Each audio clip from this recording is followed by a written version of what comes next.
자, 그러니까요. 이번에 펠로시 이 미국 하원 의장이 한국을 방문한 데는 그냥 한두 가지 의미가 아닙니다. 안보, 반도체 동맹, 그리고 중국과의 관계, 외교, 정말 대북 메시지까지 정말 많은 의미를 담고 있기 때문에 글쎄요. 자, 오늘 기자회견, 공동 기자회견에서 어떤 이야기가 나올지 정말 궁금합니다. 저희 PD가 지금 현장 상황을 계속 체크하고 있는데요. 아직도 예정된 기자회견장에 우리 총리와 펠로시 의장이 국회의장이 모습을 드러내지 않고 있습니다. 글쎄요, 이렇게 공동 기자회견이 늦춰지는 데는 뭔가 의견이 좀 맞지 않아서 그런 건 혹시 아닐지 걱정이 되기도 합니다만 뭐 세부 조율을 하면서 좀 늦어질 수도 있는 건가요? 의견이 너무 잘 맞아서 할 얘기가 많아져서 늦어질 수도 있는 거죠. 예, 좋게 해석을 하면 어쨌든 네. 좋은 결과가 있으리라고 기대해야죠. 네. 자, 지금 실시간으로 지금 공동 언론 발표를 할 기자회견장 모습 잠시 지금 지연되고 있는 모습을 실시간으로 저희가 체크를 하고 있습니다. 지금 이 화면입니다. 저 입구를 통해서 잠시 후에 펠로시 미국 하원 의장이 공동 언론 발표를 위해서 입장할 예정입니다. 자, 일단은 대통령실 최근에 이 펠로시 의장과의 만남을 놓고 야당이 왜 한가하게 휴가 가고 만나지 않느냐 이런 비난을 한 데 대해서 글쎄요. 혼선을 빚은 건 아니냐는 얘기도 있었는데 이걸 혼선으로 봐야 할까요? 우리 기자들은 어떻게 보고 있습니까? 출입 기자들은.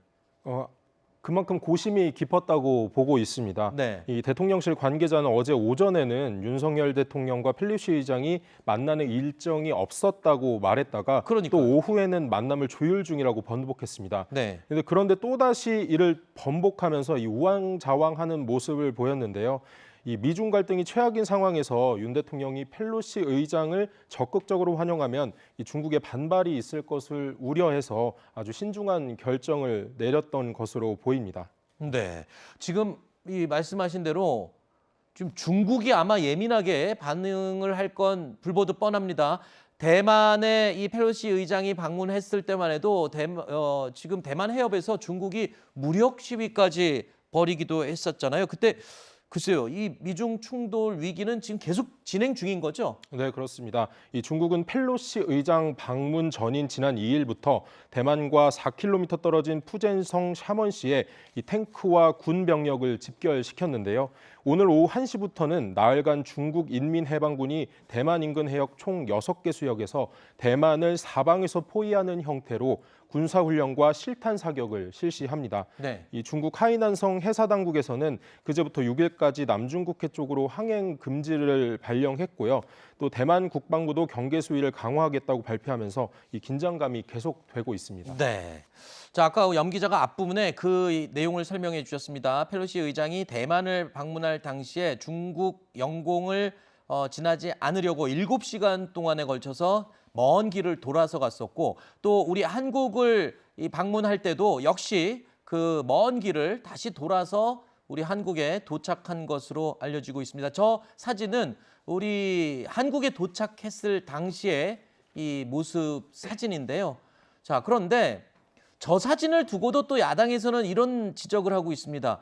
아니, 그렇게 의미 있는 인물이 한국에 방문하는 상황에 왜 우리 정부 측에서는 아무도 배웅을 나가지 않았느냐? 사진에 보니까 지금 그렇거든요. 네, 그러니까 사진만 보면 이제 미국 관계자들만 나와 계시는데 네. 저는 뭐 물론 그 하원 의장이고 국회를 방문하는 목적으로 오셨다 하더라도 우리 측에서 누군가가 나가 있는 게 저는 도움이 될 거라고 생각해요. 네. 아까도 제가 말씀드렸지만 미국 의회의 도움은 우리에겐 절실하거든요. 법이 통과돼야 행정부도 움직이는 것이고 미국 의회가 압박하면 미국 행정부도 움직일 수 있는 기회가 되기 때문에 저렇게 네. 중요한 분이 오실 때는 우리 정부에도 누군가가 한 명이 나가서 네. 영접을 하고 또 관계를 맺어놓으면 나중에 도움을 받지 않겠어요? 네. 좀 아쉬움이 있어요, 사실은. 네. 아무리 뭐 밤에 좀 늦게 왔고 또 그다음에 국회 차원이라 하더라도 네. 우리 정부에 누군가가 가서 인사라도 하고 또 안면도 트고 이런 과정을 갖는 것이 도움이 됐을 텐데 네. 좀 아쉬운 부분이라 생각이 듭니다. 낸시 펠로시 의장이 미국 내에서는요. 중국과 관련된 일에 대해서는 아주 강경 입장을 보이는 대중국 매파라는 이 분석이 지배적입니다. 자, 이 강경파이고 매파다. 그리고 이 보수의 이미지가 강한 뭐 이런 인물이라면 윤석열 정부가 갖고 있는 어떤 안보 이미지, 안보 강조 이미지에도 좀 일맥상통할 것 같은데 글쎄요. 맞죠? 당내 예. 그렇죠. 낸시 펠로시 의장은 뭐 보수라기보다 민주당이니까요. 네네. 네, 보수라기보다는 인권에 상당히 강조점을 두고 정치 활동을 하는 분이에요. 그래서 91년도에 그 89년에 있었던 차남 사태에 항의하기 위해서 중국 가서 현지에서 뭔가 이 퍼포먼스도 했던 그런 화면이 있지 않습니까? 그래서 지금 이분이 강조하는 거는 중국과의 대결 구도에서 아까도 말씀드렸지만 자유주의 체제 국가와 권위주의 체제 국가 간의 어떤 대립이라는 새로운 신냉전 체제에서 미국의 역할을 강조하고 동맹국들 간의 어떤 협력 관계를 강조하기 위한 그런 목적을 가지고 방한을 했다고 봐야 되겠죠. 그래요. 자, 일단은 뭐 이번에 펠로시 의장 글쎄요. 시청자 여러분들이 볼 때는 미국 뭐 서열 3위 고위급 인사다라고는 하지만 일반인들에게 그렇게 알려진 인물은 아니지 않습니까?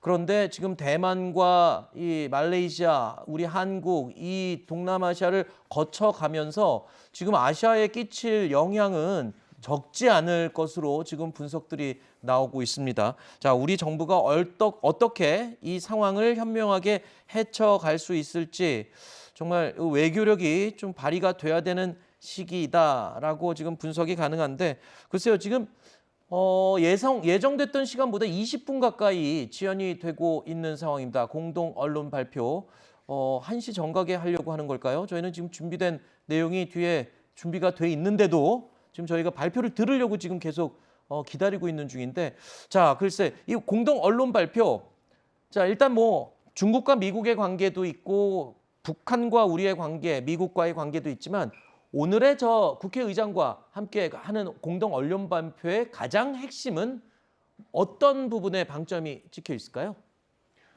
아무래도 그 치포 동맹과 더불어서 이 북한 인권 관련한 문제들이 아하. 좀 중점적으로 발표가 될 것으로 보입니다. 네, 북한 인권. 최근에 또 북한 김정은이 요즘 우리 정부를 향해서 또 윤석열 대통령을 향해서 험한 말까지 쓰면서 입장을 발표하지 않았습니까? 그렇죠. 자, 우리도 뭐 어떤 입장을 밝힐 때가 된 것 같은데 이번 공동 언론 발표를 통해서 그에 대한 또 답변도 될 것 같아요. 그렇죠. 아무래도 이제 북한 인권 문제도 얘기를 할 거고, 그다음에 이제 북한의 비핵화 문제도 논의할 가능성이 있어요. 저는 그 내용도 포함될 수 있다. 그러니까 강경하게 예를 들면 얘기도 하지만 한편으로는 대화의 문도 열려 있다는 부분도 할 거라고 저는 봅니다. 그러니까 두 분이 이제 국회의장과 우리 김주표 국회의장과 낸시 펠로시 하원 의장이 만나서 이 문제에서 초당적으로 예를 들면 초국가적으로 한국과 미국의 의회가 함께 논의를 해서 이 문제를 풀기 위한 노력들을 함께 하겠다 행정부와 네. 이런 얘기도 갈 거라고 봐요. 그래서 김정은에게 뭐 도발하면 우리는 뭐 적극적으로 대응하지만 만약에 비핵화하고 평화를 오겠다는 마음이 있다고 하면 언제든지 우리는 열려 있다. 왜냐하면 지금 바이든 대통령도 계속 그 얘기를 하고 있거든요. 네. 언제든 어떤 장소든 만나려고만 하면 우리는 만나주겠다고 얘기를 하고 있기 때문에 네. 그런 대화와 그다음에 이제 그 군사적 대응이라고 하는 두 가지 기조를 함께 취하고 있다는 부분들을 또 얘기하지 않을까 그렇게 예상이 됩니다. 군사적 대응. 사실 중국이 최근에 이 대만 해협에서 벌인 무력 시위를 보면 뭐 극초음속 미사일 시험 발사를 비롯해서 지금 보시면 뭐 항공모 랴오닝 항공모함 그리고 젠 전투기들 뭐 공중 훈련까지 하면서 지금 무력 시위를 의미심장하게 지금 하고 있거든요. 미국에서는 지금 어떻게 직접적으로는 군사적인 대응은 하지 않고 있습니다만 지금 저렇게 이 동남아시아에서의 긴장이 우리 한반도에도 끼칠 영향이 분명히 있을 것으로 보여요. 그렇죠. 지금 낸시 펠로시 하원 의장의 방한이 이렇게까지 관심을 끄는 이유는 네. 대만을 방문했기 때문입니다. 네. 대만을 방문하지 않고 싱가포르, 말레이시아만 거쳐서 우리나라에 왔다면 이 정도의 뉴스 가치는 없었겠죠. 즉 중국을 아예 적시해서 중국과 관련한 모든 가치 판단을 동맹국들에게 다시 설명하는 역할을 하고 있다. 이렇게 봐야 되고 그 와중에 우리는 중국, 대만, 미국과의 관계 속에 우리까지 영향을 부정적으로 미치는 것만은 막아야 하는 그런 기민한 외교 전략이 필요하다. 다시 한번 강조합니다. 네. 자, 아직도 지금 기자회견이 이루어지지 않고 있는데 글쎄요, 이 펠로시 이 하원 의장 자 잠시 후에 이제 한미 양국 국회의장 공동 언론 발표가 있을 예정입니다. 실시간으로 지금 현장 상황을 저희가 계속 체크하면서 여러분께 보여드리고 있는데 공동 언론 발표가 지금 원래 12시 40분에 예정이 돼 있었어요. 하지만 지금 20분 정도가 지났고 1시 정각이 넘어가고 있는데 아직 모습을 나타내고 있지 않습니다. 아까 우리 대변인이 그렇게 얘기하셨어요. 뭐 워낙 의견이 잘 맞아서 할 말이 많아서 더 이 시간이 늦춰질 수도 있지 않겠냐 했는데 뭐 그건 대변인님 생각이신 것 같고 글쎄요.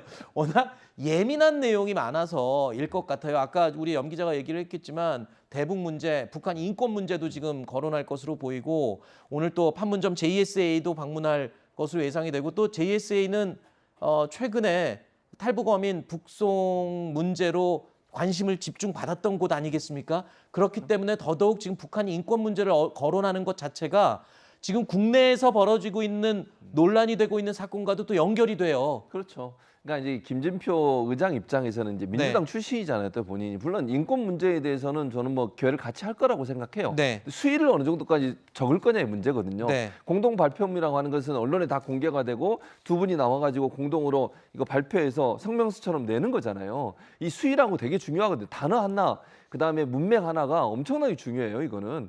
그러니까 또 북한이나 중국이 어떻게 받아들일 거냐 하는 부분도 민감한 사안이고 칠포 동맹 같은 경우도 사실 우리가 어느 정도까지 그러면 동맹에 참여할 거냐의 문제도 논란이 네. 될 수 있는 부분이어서 그런 여러 가지를 고민하다 보면 문구 하나에도 상당히 심혈을 기울일 수밖에 없어요. 네. 단어 하나, 문구 하나가 전체 맥락을 완전히 다르게 해석할 수 있는 여지를 남기는 거거든요. 그렇죠. 그래서 아마 이제 그런 문구들을 작성하는 과정에서의 어떤 그 뭐랄까요 고민이 좀 있지 않나 하는 생각이 개인적으로 드네요. 그러니까 네. 낸시 펠로시 입장에서 좀 더 강하게 얘기할 의도가 있을 것이고 네. 김진표 국회의장은 그래도 중국이나 북한에 자극을 하지 않으면서도 의사를 표현할 수 있는 방법이 뭘까? 네. 이런 부분들에 대한 고민이 결국 문구 작성에서 약간 시간이 걸리는 게 아닌가 하는 개인적인 추측이 있습니다. 여당에서는 이런 지적도 가능할 것 같아요.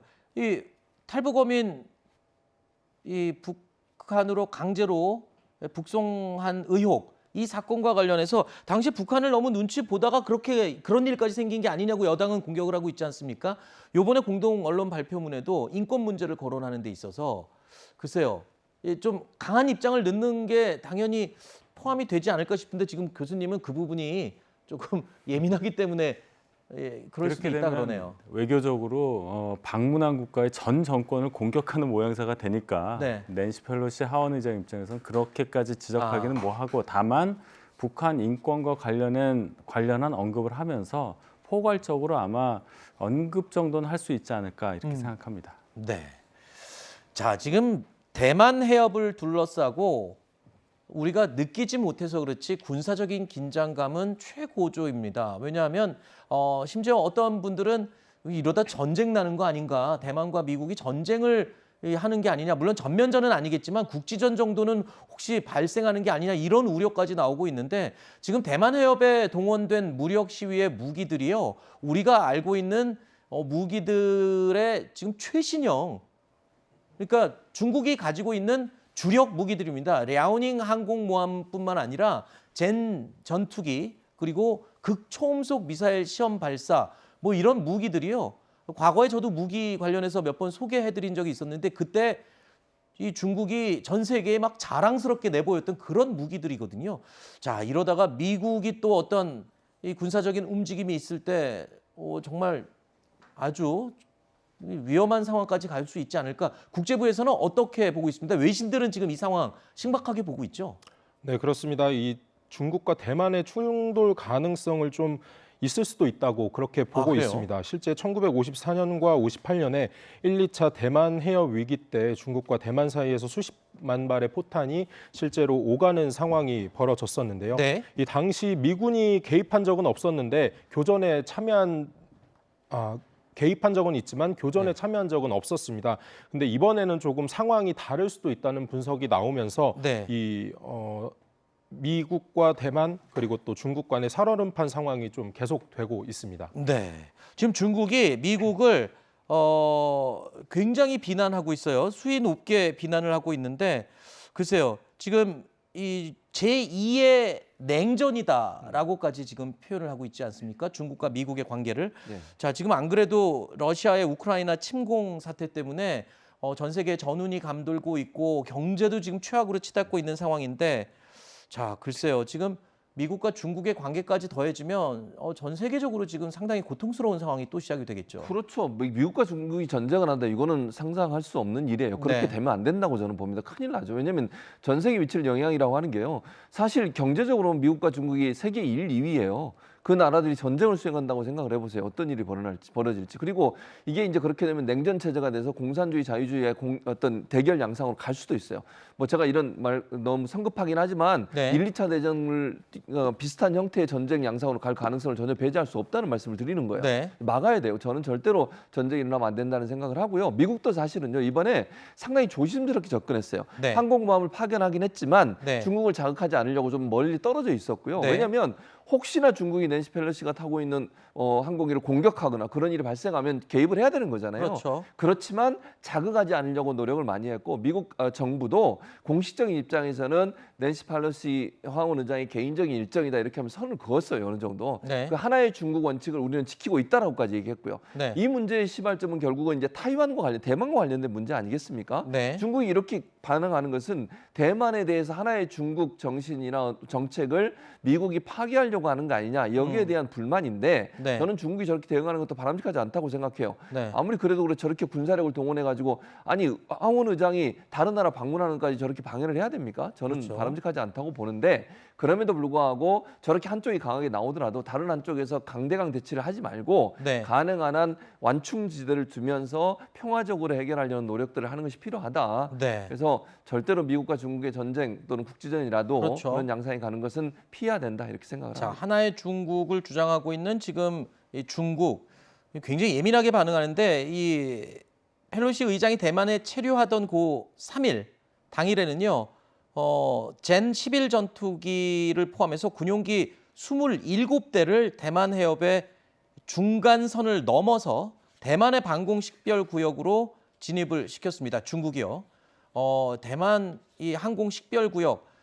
자, 이 대만 해협 중간선은요. 중국이 일방적으로 이 대만을 간섭하기 위해서 선언한 그 선이라고 하는데, 자, 이런 무력 시위, 대만은 지금 주권이 침해됐다, 국제법을 위반했다라면서 강력하게 예고를 하고 있습니다. 그런데 중국이 또 가만히 있지 않죠. 지금 경제 보복 조치까지 취한 것으로 알려지고 있는데 중국 상무부가요. 어제부터 건축 자재용으로 쓰이는 천연 모래 대만 수출을 중단했다고 합니다. 전면 중단했고요. 세관 당국인 해관 총서 역시 어제부터 대만산 감귤류와 과일, 냉장 갈치, 냉동식품들 수입을 전면 중단했다고 합니다. 자, 그러니까 요즘에 국제 관계가 틀어지면 군사적인 관계에 머물지가 않아요. 경제적인 보복으로 가게 되면 양국 관계가 최악으로 치닫게 되지 않습니까? 그렇습니다. 자, 여기서부터 생각을 좀 해봐야 되는 게 그럼 낸시 펠로시가 왜 대만을 갔냐를 생각을 해봐야 돼요. 네. 이게 하나의 중국 원칙을 거스르기 위해서 대만 독립을 지원하기 위해서 갔다는 게 아니라 결국은 반도체입니다. 대만은 TSMC라는 세계 최대의 그 반도체 위탁 생산 업체를 갖고 있지 않겠습니까? 칩4라고 하는 것의 핵심을 대만으로 볼 수 있는 거예요. 그리고 향후에는 반도체를 지배하는 국가가 세계를 지배한다는 그런 가치 판단을 하고 있는 것이 미국이기 때문에 네. 그 상황에서 대만 방문을 한 거다 이렇게 봐야 됩니다. 알겠습니다. 자.